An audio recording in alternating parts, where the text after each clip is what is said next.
evening, everyone. So good to have you out here. So good not to have it snowing. Be careful on the walk. I know we had some melt during the day. I think, we might have some ice on the walkway at night. My name is Brenda Miller, and I am delighted to welcome you to Hartford Public Library to celebrate two great and guiding spirits. That of the legendary Hartford educator, Walter Doc Hurley, and that of Charles A. Teale Sr., who has devoted much of the last 2 years to creating an oral autobiography of Doc Hurley. Chief Teale, and I say Chief because I still think of him as Chief, and it's a hard habit for me to break. Chief Teale's brand new book, The Making of a Legend, The Life and Times of Walter J. Doc Hurley, makes its public debut tonight. And if you are a reader who cares about human dignity and the triumph of a single soul over poverty and racial prejudice, you need to read this book. The Making of a Legend is based on more than 40 interviews Charles Teale conducted with Doc Hurley during the last years of Doc Hurley's life, and is written in his own words. Doc Hurley died in February of last year at the age of 91. Credited with turning around the lives of literally hundreds of city youth, Doc Hurley encouraged kids to stay in school and go on to higher education. His scholarship programs helped fund college educations for innumerable Hartford students, and one of the lives he saved was that of an 18-year-old dropout named Charles Teale. With Doc Hurley's encouragement, Charles Teale finished his education, earned a master's degree, and served in the Hartford Fire Department for 28 years, 10 of those as chief before his retirement in 2009. In the book, Charles Teale remembers that Doc Hurley told him to finish his schooling and to get a job in which he could be of service. In his new book, Charles Teale details the life and recollections of Doc Hurley, who refused to become bitter about his experience with racial prejudice and who fought prejudice throughout his long life. As a community, we are lucky that Doc Hurley remembered so much. And we're lucky that Chief Teale was at Doc's elbow during the last years of Doc's life, tape recorder at the ready with his receptive spirit and listening soul. The two men talked for many hours over the course of many days, literally almost up until the last day of Doc Hurley's life. Chief Teale decided to create this book because he wanted to give something back to the man who saved his life, and because he knew Doc was worried about the demise of his scholarship and what would happen to his long history of service. Even if you have a wonderful subject, and Chief Teale surely did, it's not an easy thing to write a book. But Chief Teale stayed the course and faithfully transcribed Doc's memories, edited and checked material, tracked down photographs and extra details, and created a portrait of a man who encountered adversity and never faltered. It is not an exaggeration to call Doc Hurley a hero and to say that he lived a heroic life. In his efforts, Doc Hurley made something beautiful for Hartford. And in writing this book, Chief Teale has made something beautiful for us. Please join me in welcoming Charles Teale.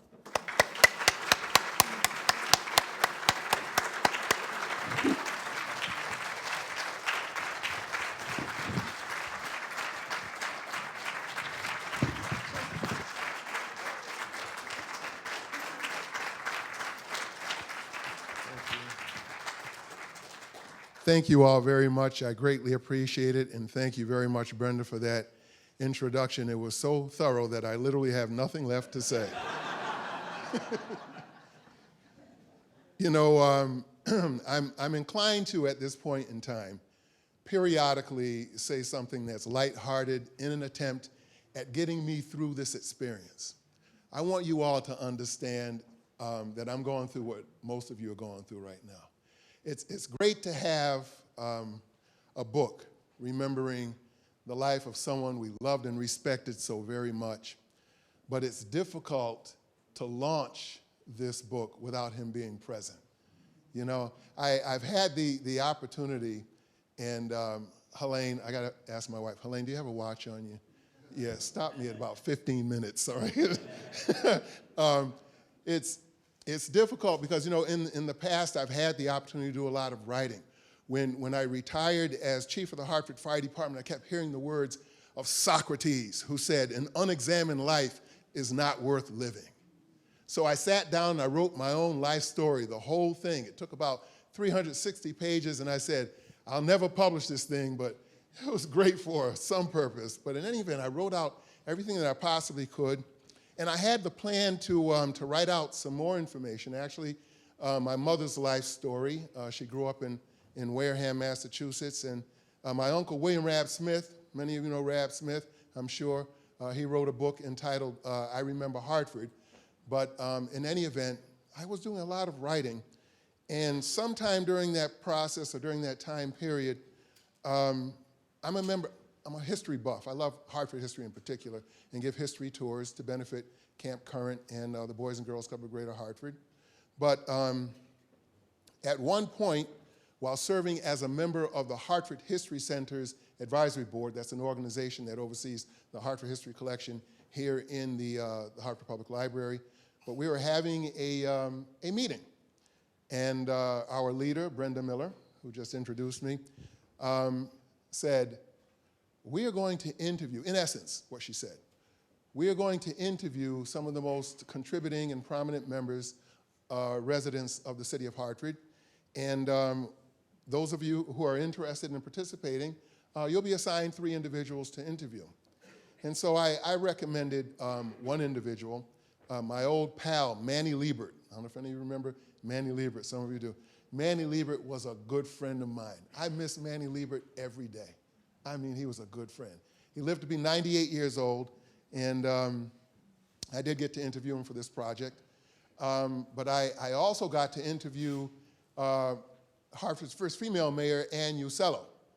And I had great respect, and still do have great respect for Ann Usello.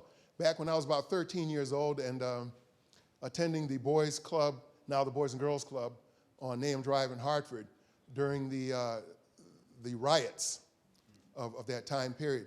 Mayor Ann Usello got out of her car and walked in and told us not to riot. And I am very proud to say that when I went to interview her, I could honestly look at her in the eye and say, I wasn't one of those who did any rioting, and I remember you telling us not to. And she said, very good, Chief. She's really, and I don't think I've ever said the words, yes, Mayor, as many times as I did during that time period. So I got to interview Mayor Usello, and I should say that the Hartford Public Library was kind enough to give us the training necessary to do this. So thank you once again, Brenda. But the third person I got to interview was Walter Doc Hurley. I said, oh yeah, now let's go. Yeah, I know Doc Hurley. I remember him from back when I was 10 years old. I'm not going to go into the old stories. We could all tell stories like that, and it would last a very long time. But he was special to me for various reasons. This was in May of 2011. I remember that interview quite well. I went to the North End Senior Citizen Center, and I interviewed him there. And when I got finished interviewing him, I attempted to, this was the process that we had to electronically send the information to the library so it could be transcribed. Well, as I attempted to do that, it just wouldn't work. The recording device wouldn't work, or I didn't know what I was doing. I don't know what it was. But in any event, it wouldn't work. So I came back to a meeting of the advisory board, and as I'm talking with Brenda about Doc Hurley and the challenge I had sending the information, one of our fellow board members, Connie Green, says, oh, I know Doc Hurley, and she started mentioning some of the things that he did in Virginia. I said, I interviewed him. I didn't get anything like that. I didn't get any of that information. I said, well, how did I miss that information? So I said, I've got to go back and interview him. But at that time, I was in the middle of interviewing both my mother and my uncle. My uncle was a World War II veteran like Doc Hurley, and you don't want to interview 2 people who were in the Second World War. You get it all confused. You know, you have one person who was in Europe, over in the Pacific. I didn't do it. So I waited, and as I got to the end of my uncle's book, William Rab Smith's book, I Remember Hartford, as I got to the end, I started receiving the reports about the loss of funds for Mr. Hurley's scholarship fund. So I tried to empathize with his situation, and I remember distinctly at one time in my life, And the exact age I cannot recall. I believe it was either I was 17 getting ready to turn 18, or I was 18 years old when I was in a real bad way. And I look back on that time period now and I say, you know, I was suffering from despair. Yeah, and a lot of our young people are having that experience, but I said, I had lost all hope in winning. I actually went to his, now I'll tell you quickly, I had dropped out of high school. I was out of school for 3 years, getting ready to turn 18 years old. And I said, well, what am I going to do? I said, you know, maybe I can get a job at Pratt & Whitney. So I went to his door at 289 Richfield Street with the intention of asking this man for a reference to get a job at Pratt & Whitney. Oh, yeah. So he invited me into the house, and we had a nice, long conversation. And I won't go into the details of the conversation, but in essence, what he told me was, he said, you know, he said, you're the kind of person that needs to be of service. You like to help people. So I said, be of service? You mean like waiting on tables? I had worked as a bus boy and a dishwasher. I knew waiters. And he said, hi, I'm so-and-so, and I'm here to serve you. So he says, no, not that. He says, you're the kind of person that likes to help other people get the things done they want to get done in life. He says, but look at you. You got no job, you've got no education, you've got no future. Who are you going to help? You can't even help yourself. Oh, yeah, it's that kind of a conversation. So, you know, even though I said I wasn't going to go into this, it feels right. But by the time I got finished, when I got finished talking with him, I was heading towards my mother's car, because it wasn't my car. I'm walking to my mother's car. And I said, you know, I should have written this down. I should have taken notes. So when I got into my mother's car, I took an envelope, a common white envelope, and I wrote down what I could remember. Be of service. And he also said, get an education. And he also said, don't quit. I'm going to leave that story behind, but I'm going to say this.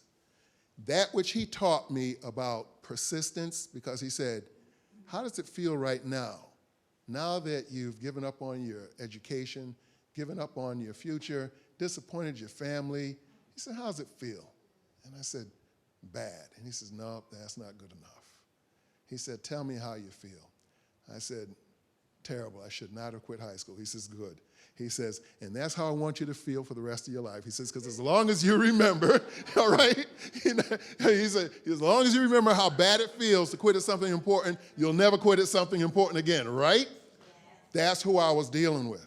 So what I'm saying is, when the time came that I said, you know, I think he can use my assistance here. I can relate to what he's dealing with. I know what it's like to suffer from despair. But now he, at this point, was 91 years old. It was November of 2013, I remember. And I did approach him.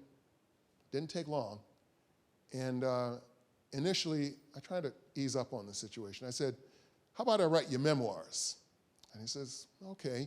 And then eventually, after about 2 or 3 meetings, I said, I'd like to make this a book, and here's what I want to do.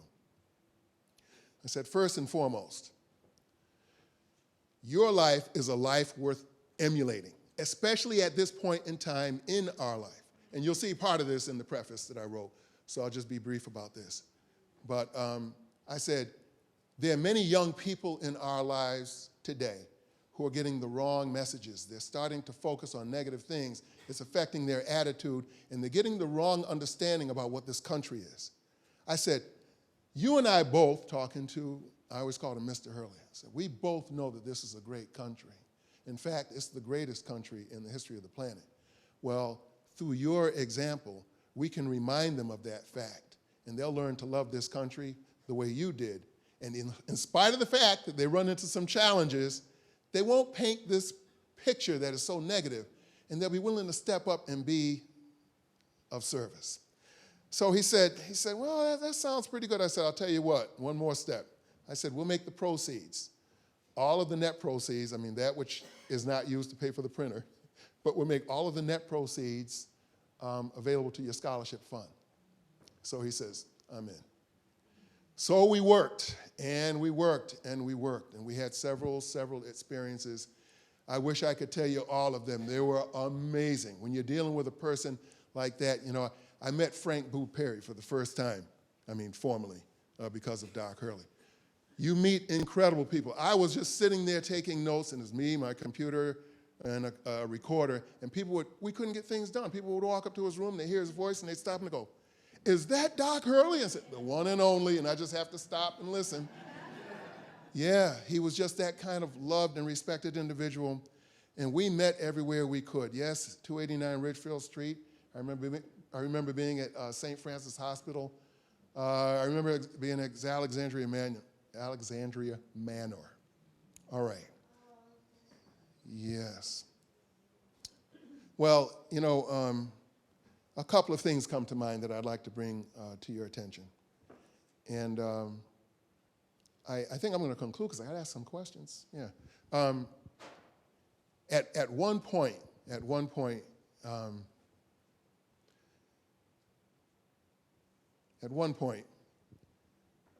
got to the point where I had asked all the questions that I could think of.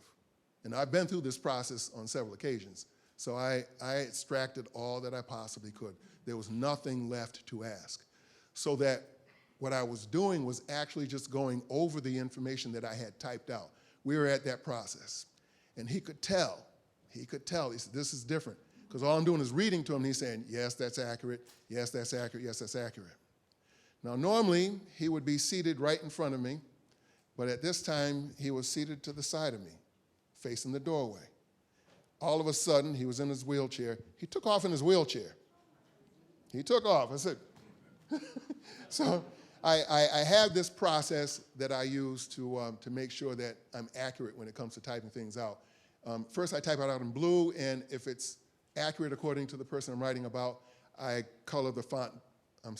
I type it in black first, then I type it in blue. If it's true, it's blue. That's what I use. So anyway, I'm coloring it blue, and by the time I got finished, he came back, and I kept reading to him. He said, "Yes, that's accurate, that's accurate." Then he takes off again, but this time, he's gone, and when I get finished, he still isn't around. So I said, I guess I better go find him. So I packed everything up, put it on my shoulder, walked around, couldn't find him anywhere. I'm asking everyone, "Have you seen Mr. Hurley?" "Nope, haven't seen him." He couldn't have gone outside. It was cold. So I said, "He's in one of the rooms." So I went to one of the vacant rooms, and there he was getting some water. Yeah, because he wasn't supposed to have water. So I saw him. He says, "Hey, Chief." I said, "Yeah, I caught you." So the nurses saw us, and they chased us out of there. They said, "Get out of here. You're not supposed to be in this area."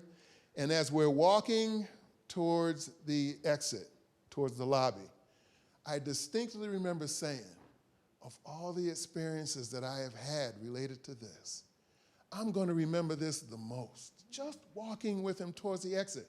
And as we're walking towards the exit, we see a man, he's seated, once again, this is in February, he's got on flip-flops, but he's not even wearing the flip-flops, all right? He's got the flip-flops to the side. So it's a strange sight. We looked at his feet, and Mr. Hurley looks up at him and says, "Airing them out, huh?" So the guy just looks at him and he goes, yeah, airing them out. So I went to shake his hand, and this was traditional for us. "Mr. Hurley, it's a pleasure talking with you. I'll see you tomorrow." At that point, I was interviewing him every day, all right? "I will see you tomorrow." And he says, "Chief, it's a pleasure to shake the hand of an honest man. Very few of us left, you know." So I said to him, "Yeah, there's you, there's me, and there's that guy right there with the flip-flops." And we all just fell out laughing. I mean, we were in hysterics. So I turned around and I said, "I'll see you tomorrow." And I walked away, and that was the last time I got a chance to talk with him. I share that story with you because I want you to know something. I want you to know something. He was happy during those days. He was not suffering from despair. And I promised him that I would get that book finished, and it's done. It's done, yeah. So,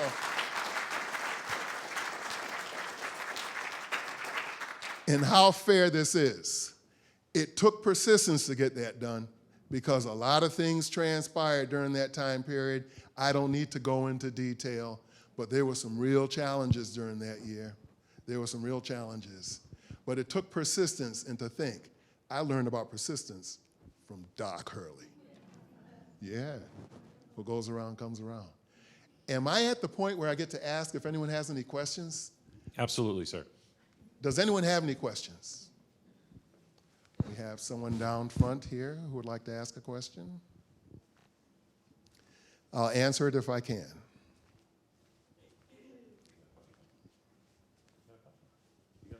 Yes. I have a question. How you write the book? How'd you write the book?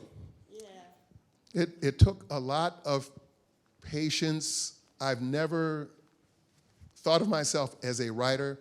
At one point in the book, he talks about the experience he had being called from his position as a gym teacher at Northwest Jones to Weaver High School because they needed someone to talk with about 800 very angry kids the day after Martin Luther King was assassinated.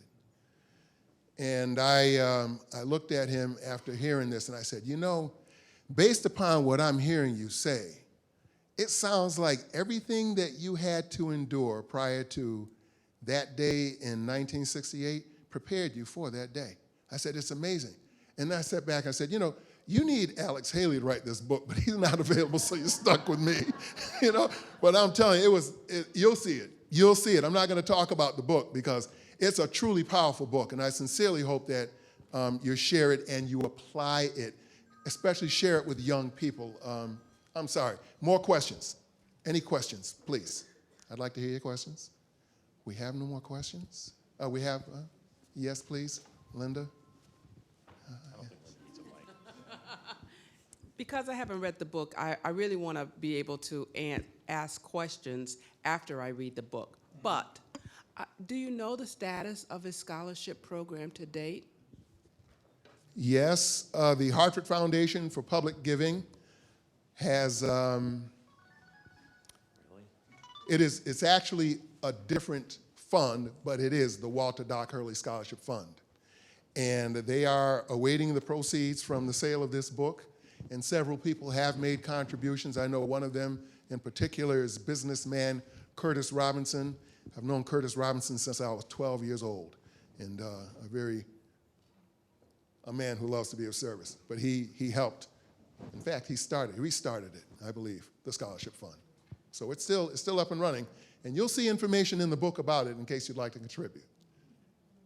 Anything else, please? Yes, please. Okay, at first you said that you were in trouble, right? And when you went to Dr. Hurley.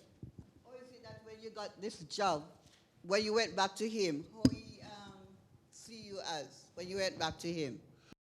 When I went back to him to write the book, Yeah, how did he see me? right. You know, You were a dropout, and he told you when you were a dropout that, yeah, well, when I was a dropout, he wasn't very fond of what I was, you know, at one point he actually looked at me, and you'll see this, you know, there's a section of the book entitled, and I was trying to skim around it because I don't want to go into the book, but there's a section of the book entitled, I Remember Doc Hurley, all right? And I wrote that section because I was concerned that maybe I had missed something because of his passing, you know, while I was actually in the process of writing it. But one of the contributors is here. If you don't mind, would you mind standing and being acknowledged? Franklin Boo Perry, right here, yes. Thank you. Franklin Boo Perry knew Doc Hurley for decades, and his story is in there. My story is in there also, but when he saw me as a dropout, I'll never forget him saying, he said, no, I'm not gonna recommend you for a job because you're going back to school. So, I mean, I don't know what else to tell you, but that's how he saw me. He saw the potential in me, and he saw the potential in all of us. Some of us had athletic ability, that wasn't me, you know, but I think he sensed that I had something that I could offer, and he convinced me to at least pursue it. I mean, that changed, I try to use the word, and I can't use it correctly sometimes, trajectory. I said it right. Trajectory. You know, I mean, I was heading like this way, and I don't want to go into detail, but he started me going this way. And what I do is I tell people, you know, on that day, I developed the desire to be successful academically. Because prior to that, I was like, what's the big deal? So what? Good grades, who needs them? Oh yeah, you need them, and you don't know it until you start falling on some really hard times, and I'm rambling. A question, please. Yes, it seems the messages that you heard from Doc are messages that a lot of our young people would benefit from today. I know things have changed, but some of the messages are still true. I'm wondering if there is a way that we can get the messages out through your book to a group of young people, whether that's in the schools or actually, I don't quite know, but since the messages are written, is there a way to make sure they get to the ears that need to hear it today? Yes, there are some plans in the works. And I must admit, if I've been deficient in anything when it comes to my writing, it's promoting what I have written. I have a publisher, Ms. Shipman. Would you please stand and be acknowledged? Oh, no, Ms. Shipman. True Books, 3155 Main Street in Hartford, Connecticut, is where she can be found. But we have plans to start promoting the books. My Uncle Rab's book is in her store right now. And next month, believe it or not, I've got another book coming out. It's a system of learning, understanding, and information that I created, but I'm not going to go into that today. But another book. But what I'm simply saying is I'm going to go about the process of promoting these books. And I'm going to go to, you'll see it in Mr. Hurley's words. He wants to see this in certain arenas. And one of them, of course, the schools. And I'm going to see to it that I at least try to get it into those arenas. I'll be giving it my best effort. And if you see me, just say, how's it going? And I'll let you know. I'll tell you one thing, I won't quit. I won't quit. Yeah, I will not quit. Yes, sir. Yes, please. Did he mention in the interviews? The microphone. Did he mention in the interviews a person that he coached football who became a general? Not in the book, but I'm aware of the individual.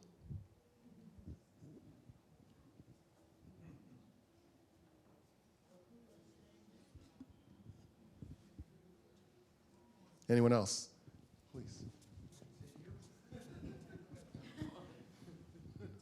Do you have a question, sir? No? Who was it? The general that, are you referring to? Is that who you're talking about? No, he mentions several individuals, and what he does is he mentions them within the context that he knew them best. So the general he knew as a football player. He mentions the general as a football player, not as a general. Yes, and his name, I'm sorry, I do not recall his name. But it is in the book. There are some people who are very, very prominently displayed, and I think his daughter has. That's it.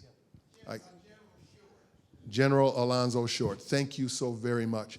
You know, there are a lot of people who are mentioned in that book, and that one just escaped me. It just slid right up.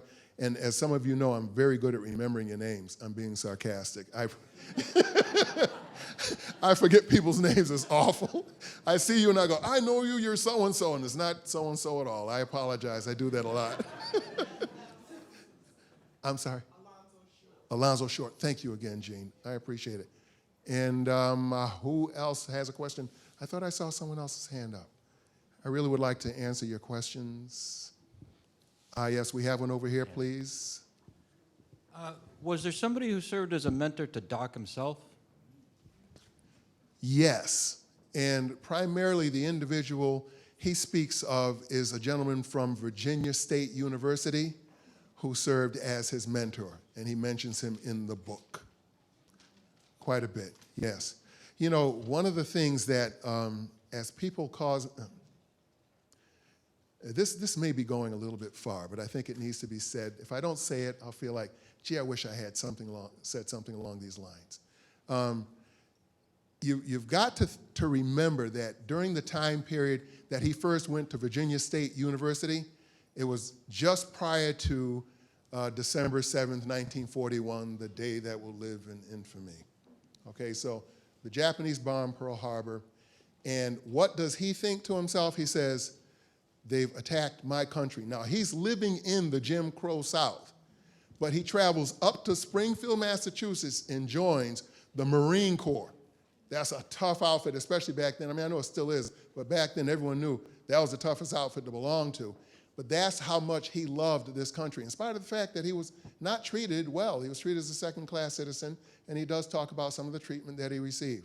But I have a tendency to correlate, the experiences of that time period to this time period. And one of the things that he and I discussed, and it does not appear in the book, but 2 days after the United States declares war on Japan, Germany declares war on the United States. You got to remember, we're the greatest industrial power in the history of the world. Who picks a fight with a country like that? But Adolf Hitler said, the United States would be easy to defeat because we were a nation of mongrels. That's what he called us. And he said we weren't racially pure. The people of that generation, in particular people like Doc Hurley, said, we're still united. We may have our challenges, but this is my country. And that's the attitude I want to see get out there. I want these young people to understand, yeah, we've got some challenges in this country, but we still have the greatest country in the history of the planet. It's worth standing up for, defending, and if you think it needs to be improved upon, get an education and improve it. That's how you do it. And it's all spelled out. That's what I love most about this book. It's the perfect example. It really is.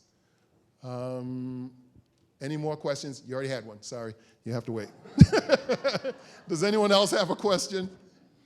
Are you going to sign some more books, sir? Oh, really? Well, before I do, nothing up my sleeve. There are a few people I want to thank, and organizations. One of them is St. Francis Hospital. Yes, thank you very much. For the care they provided for Doc Hurley and for putting up with me and all that goes with me having to interview and interrupt them. Another one is Alexandria Manor. I don't know if anyone is here from Alexandria. Oh, you know Alexandria Manor? Good. Yeah. Okay. Oh, I see. Yeah.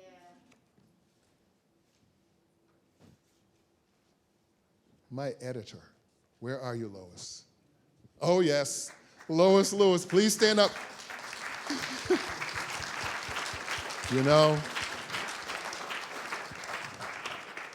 Ms. Lois Lewis deserves a medal. She really does. She really does. Oh, yeah. Yeah.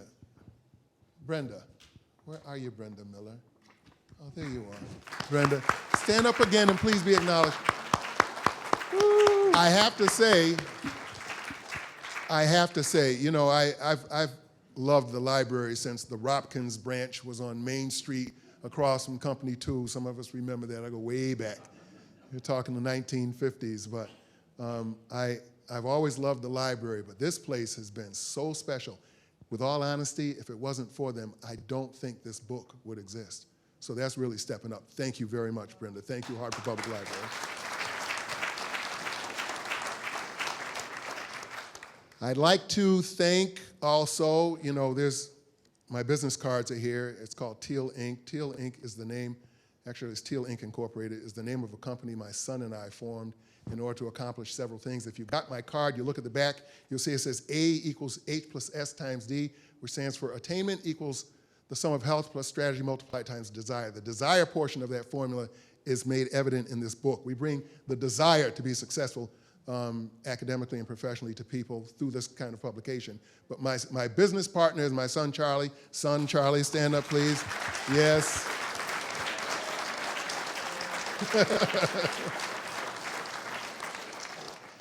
And I have one more person to thank. Just one more person, and I'm done, I promise. Let me tell you, folks.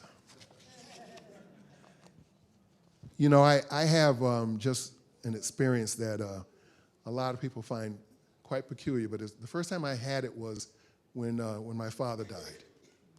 And when my father passed away, I sat down and I said, you know, you're in a spot. And all of a sudden, I felt myself leaving myself, turning around and looking at myself and providing myself with advice. This is how you're going to do it. You have no choice. Proceed in that fashion. And then I do it. I've only had that experience 5 times in my life during some very trying times.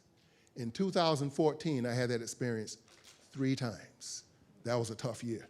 I'm trying to tell you. That was a tough year. But the person who was by my side, providing me with comfort, providing me with advice, and listening through all those tears, my wife, Helene. Stand up and stand up. You have to stand up.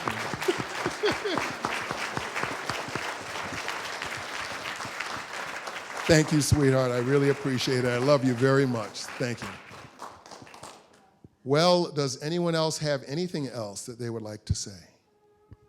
I think on behalf of the library and the citizens of Hartford and everyone that's been touched by Doc Hurley, we'd just like all to thank you, Chief. So if we could give him another round of applause.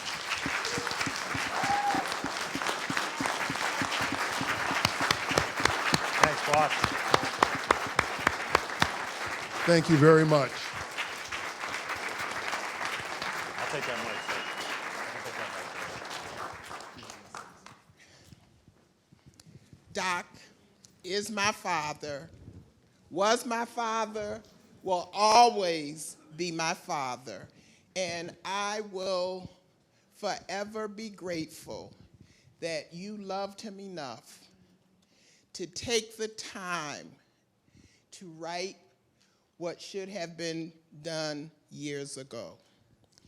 And sometimes our families are people you never thought would be your family. And because you loved my father so much, I feel so close to you now. You helped to make him, in his memory, immortal. And I thank you.